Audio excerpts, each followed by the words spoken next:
Hi hello నమస్తే welcome to okay TV. నేను మీ భవాని. అందమైన ప్రకృతి అందాలు లేదంటే అద్భుత శిలకల్పతో కూడిన ప్రాచీన కట్టడాలు పర్యాటకులను ఆకర్షించుకుంటాయి.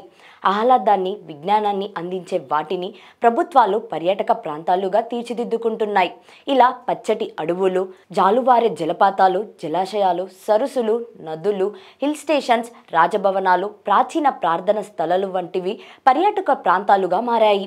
చివరికి ప్రకృతి విపత్తులు, ప్రమాదాలు, ఉద్రిక్త పరిస్థితులను చూసేందుకు ప్రజలు తరలి వెళ్లడం డార్క్ టూరిజంగా ప్రసిద్ధి చెందింది.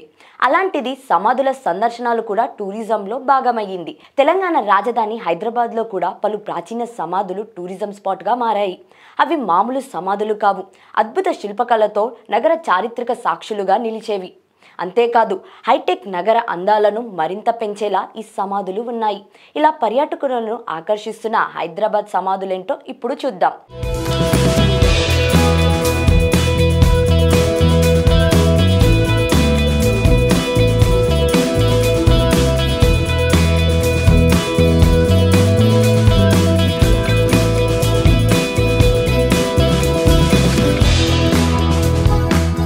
హైదరాబాద్ నగరాన్ని నిర్మించిన కుతుబ్ షాహీ వంశస్థులు సమాధులు ఇప్పుడు సందర్శనీయ ప్రాంతాలుగా మారాయి. ఇండో ఇస్లామిక్ శైలిలో నిర్మించిన ఈ సమాధులు ఎంతగానో ఆకట్టుకుంటాయి. 16వ శతాబ్దానికి చెందిన చారిత్రక సమాధులు యునెస్కో ప్రపంచ వారసత్వ సంపదగా గుర్తించబడ్డాయి. హైదరాబాద్ను పాలించిన కుతుబ్ షాహీ సుల్తాన్లు సమాధులని ఇలా ఒకే చోటు ఉన్నాయి. కుతుబ్ షాహీల సమాధులను ఎంతో పవిత్రంగా భావిస్తారట. అందువల్లే అత్యంత సుందరంగా వారి పూర్వీకులు సమాధులను తీర్చిదిద్దారు.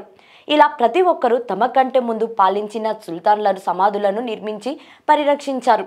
అందువల్లే ఇప్పటికీ ఈ సమాధులు చెక్కుచెదరకుండా నిలిచాయి. ఈ సమాధులు గోల్కొండ కోటకు ఉత్తరాన కిలోమీటర్ దూరంలో ఇబ్రహీంబాగ్లో ఉన్నాయి.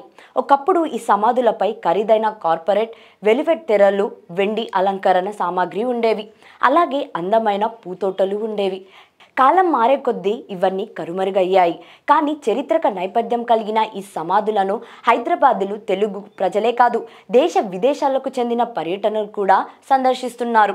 పైగా సమాధులు కూడా హైదరాబాద్లో సందర్శనీయ ప్రాంతాలు. వీరు రాజులు కాదు, నిజాం రాజుల వద్ద కీలక బాధ్యతలు నిర్వహించారు. ఇలా నిజాం పాలనలో కీలకంగా వ్యవహరించిన ఈ పైగ వంశస్థులు సమాధుల పాతబస్తీ ప్రాంతాల్లో ఉన్నాయి. ఫినల్బండ ప్రాంతంలో ఓవైసీ హాస్పిటల్కు సమీపంలో ఈ సమాధులు ఉన్నాయి. అద్భుతమైన పురాతన కళను ఈ సమాధుల గోడలపై చూడవచ్చు. అందమైన పాలరాతి శిల్పాలు, కళా సంపదకు ఈ సమాధుల వద్ద కనిపిస్తాయి. 200 సంవత్సరాల నాటి ఈ సమాధులను నిర్లక్ష్యంగా వదిలేయడంతో బాగా దెబ్బతిన్నాయి.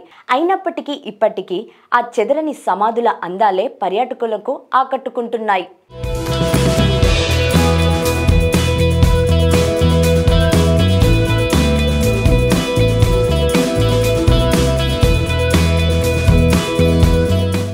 తెలుగు సినీ రాజకీయ చరిత్రలో నిలిచిపోయే పేరు నందమూరి తారక రామారావు.